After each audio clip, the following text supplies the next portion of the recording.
ప్రజాస్వామ్యము అనేది భలే తమాషాగా ఉంటుందబ్బా. ఎందుకంటే సీరియస్ అంశాన్ని తమాషా అంటున్నానని మీరేం అనుకోవద్దండి. ఇది రెండు వైపులా పదునుగా ఉండే కత్తి లాంటిది. అధికారంలో ఉండే వాళ్ళకి ఒక రకంగా ఉపయోగపడుతుంది, అధికారంలో లేని వాళ్ళకి ఒక రకంగా ఉపయోగపడుతుంది. ప్రజలైతే మాత్రము అధికారంలో ఉన్నవాళ్ళని, అధికారంలో లేని వాళ్ళని సమానంగా రెండు కళ్ళతో వాళ్ళు ఒక చూపు చూస్తూనే ఉంటారు. అయితే అధికారంలో ఉండే వాళ్ళకి ఒక రకంగా అర్థమవుతుంది, అధికారంలో లేని వాళ్ళకి మరో రకంగా అర్థమవుతుంది. ఉదాహరణకి 2019 ఎలక్షన్స్ ముందు ఏబిఎన్ రాధాకృష్ణ గారు, ప్రస్తుత ముఖ్యమంత్రి చంద్రబాబు నాయుడు గారు మాట్లాడుకున్నటువంటి కొన్ని మాటలు ఆ రోజు సోషల్ మీడియాలో విపరీతంగా వైరల్ అయ్యాయి. బహుశా ఓట్లు వేసే దానిలో ప్రజల నిర్ణయాత్మకమైనటువంటి డెసిషన్కి కూడా ఆ మాటలు చాలా వరకు ఎఫెక్ట్ చూపించాయి తెలుగుదేశం పార్టీకి.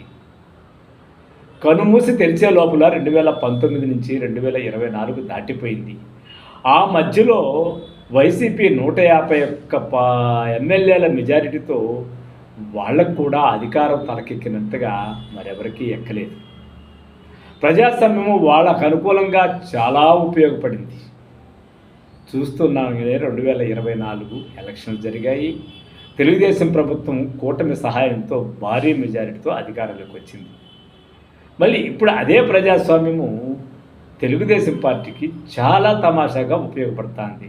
వీళ్ళకు కూడా అది ఎప్పుడు దెబ్బ కొడుతుంది, ఎప్పుడు అర్థమవుతుంది, బహుశా 2029కు ముందు వరకు అర్థం అయ్యి కానట్టు ఉంటూ 2029 తర్వాత విశ్లేషణలకు అర్థమవుతుందే కానీ నాయకులకి ఎప్పటికీ అర్థం కాదు. నిజంగా అట్లే అర్థమై ఉంటే 2019లో అచ్చెన్నాయుడు, పట్టాభి, అదేవిధంగా అయ్యన్న పాత్రుడు, చివరికి మాజీ ముఖ్యమంత్రి చంద్రబాబు నాయుడు వీళ్ళందరినీ కొన్ని కేసులు పెట్టి రకరకాల కారణాలతో వైసీపీ గవర్నమెంట్ ఇబ్బంది పెట్టింది. వాళ్ళు ఎన్ని ప్రయోజనాలు ప్రజలకు చేకూర్చినా కూడా ఈ ఇబ్బందులు అనేది వీళ్ళు అధికార మతంతో మాకేంలే అని చేస్తున్నారనుకున్నారు. కానీ దానిలో ఉండేటటువంటి న్యాయాన్యాయాలు పరిశీలించే పరిస్థితుల్లో ప్రజలు లేరు. ప్రజలకు చేరే సమాచారం ఏ విధంగా ఉంటుందంటే అధికారంలో ఉండేవాడు అహంభావి అన్నట్టుగానే ఉంటుంది, అధికారంలో లేనివాడు ఏమి చేసినా అయ్యో పాపమో అన్నట్టుంటుంది. సానుభూతి అనేది అధికారం వైపు ఉండదు, అధికారం లేనివాడి వైపే ఉంటుంది. చూస్తూ ఉండగానే తెలుగుదేశం యొక్క పార్టీ నాయకుల మీద, ముఖ్యంగా కూటమిలోని జనసేన పార్టీ నాయకుడు పవన్ కళ్యాణ్ మీద వీళ్ళు చేసినటువంటి విమర్శలు చాలా వరకు వాళ్ళ పార్టీని దెబ్బకొట్టాయి, కూటమికి భారీ ఎత్తున లాభాలు చేకూర్చాయి. అయితే ఇది ఈ విధంగా జరిగింది కదా, ఇందువల్లే వాళ్ళు నష్టపోయారు, రేపు మనం మాత్రం ఇట్లా నష్టపోమని గ్యారంటీ ఏముంది అని అధికారంలోకి వచ్చేసిన మరుక్షణమే మర్చిపోవడం అనేది రాజకీయ నాయకుల సహజ లక్షణంగా ఉంటుంది. చూడండి, ఇప్పుడు అచ్చెన్నాయుడు గారిని 2019లో వాళ్ళు ఎన్నో ఇబ్బందులు పెట్టారని, వైద్య సౌకర్యాలు కూడా లేకుండా అనారోగ్యంలో ఉన్నప్పుడు కొన్ని వేల కిలోమీటర్లు నడిపించారని చాలా ఆవేదన చెందారు. ప్రజాస్వామ్య ప్రియులుగా మనం కూడా చాలామంది బాధపడ్డాము. కానీ ఆ ధోరణిని వాళ్ళు మార్చుకోలేకపోయారు. అదేవిధంగా పట్టాభి విషయంలోనూ, అయ్యన్న పాత్రుడి విషయంలో ఇట్లా లెక్కలేసుకుంటే ఎన్నో. అయితే కొన్ని ప్రభుత్వ పాలనా వ్యవహారంలో జరిగిన అంశాలను కూడా వీళ్ళు అహంభావం కింద లెక్కేసినటువంటి ప్రతిపక్షం కూడా ఉంది. ఇప్పుడు డాక్టర్ సుధాకర్ విషయం కావచ్చు, దళితుల్ని డోర్ డెలివరీ అనే వాసు, వీటన్నిటి ఒక గ్లామరైజ్ చేసినటువంటి క్రైమ్ కింద కూడా మార్చేసినటువంటి మీడియా కూడా తక్కువ తినలేదు. మరి వీటన్నింటినీ గుర్తుపెట్టుకున్నప్పుడు, ఇంత మెజారిటీ వచ్చినప్పుడు మనం కూడా అలా ప్రవర్తిస్తే రేపు ప్రజలు మనకు కూడా అదే పనిష్మెంట్ ఇస్తారని వీళ్ళు ఎందుకు గుర్తుపెట్టుకోరు? రేపు సంగతి రేపు చూద్దాం.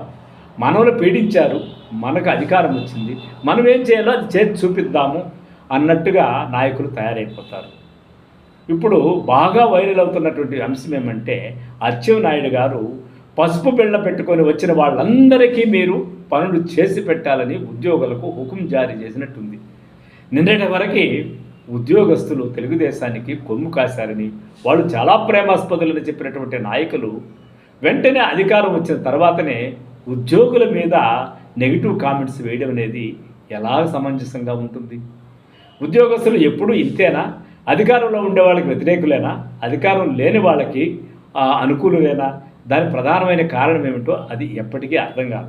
ఎందుకంటే పాలనా వ్యవహారాల్లో వాళ్ళు పనులు చేస్తుంటారు కాబట్టి ఆ ఇబ్బందులు, సాధకాలు వాళ్ళకి తెలిసినంతగా మనకు తెలియదు. ఈ ధోరణిని మార్చుకోకపోతే ఇప్పుడు అచ్చెన్నాయుడు, పట్టాభి, అయ్యన్న పాత్రుడు ఇలా కాకుండా సామాన్య కార్యకర్తలు కూడా మేము అధికారానికి వచ్చాము, మాకు ఈ పనులు చేసి పెట్టాలి, మీ అంతు తేలుస్తామనే మాటలు ప్రజాస్వామ్యం మనకిచ్చినటువంటి లైసెన్స్ కాదు. మనం ఏమి హామీలు ఇచ్చాము, అవి ఎవరి ద్వారా ప్రజలకు చేరాలి, అభివృద్ధి అంటే ఎలాంటిది, సంపద సృష్టి అంటే ఎలా జరగాల, యువకులకు ఎటువంటి అవకాశాలు కల్పించాలా, మనకున్న ఆర్థిక పరిస్థితి ఏంటి, మనం తీసుకోబోయే నిర్ణయాలు ఏమిటి, మనం ఇంతకు ముందు ఇచ్చినటువంటి మాటలు ఏమిటి, వీటి మీద సమీక్షలు చేసి, వీటి మీద మంత్రివర్గ సమావేశాలు చేసి, వీటి మీద 24 గంటలు మంత్రులుగా ఉండేవాళ్ళు కృషి చేస్తే తప్ప కనీసం 10% హామీలు కూడా అమలు చేయలేని పరిస్థితి ప్రస్తుత ప్రభుత్వానికి ఉంది. ఎందుకంటే ఇంకా 5 సంవత్సరాల కాలం ఉంది కాబట్టి ఇప్పుడే ఈ విధంగా రెచ్చిపోతే రాబోయే రోజుల్లో ప్రజాస్వామ్యం యొక్క అనుపానులు ధ్వంసమైపోయే అవకాశం ఉంది. కాబట్టి మీడియా అయినా నాయకులైనా వాస్తవాలు గుర్తించి నిన్న వాళ్ళకి జరిగింది మనకెందుకు జరగదనే దృక్కోణంతో ఆలోచిస్తే సహనంగా పనులు చేసి పెడతారు.